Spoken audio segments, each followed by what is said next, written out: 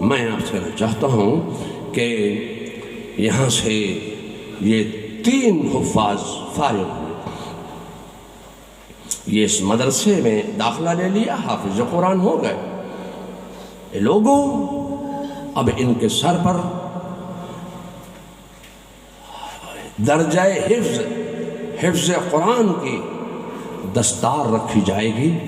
اللہ تبارک تعالیٰ اس ادارے کو، اس مدرسے کو ترقی عطا فرمائے اور یہاں کے طلباء کو علم نافع عطا فرمائے، قوت حافظہ عطا فرمائے، یادداشت عطا فرمائے، تیزی ذہن عطا فرمائے، اور اس مدرسے میں قال رسول اللہ کی برکت سے اس علاقے کے مسلمانوں کے گھروں سے اور ان کی زندگیوں سے جملہ سیارگان کی نحوستوں کو دور فرما دے اور اپنی برکتوں کا، رحمتوں کا، نعمتوں کا نزول فرما دے. تو پھر اب درود شریف پڑھتے ہوئے ان طلباء کے سر پر دستار حفظ رکھی جائے.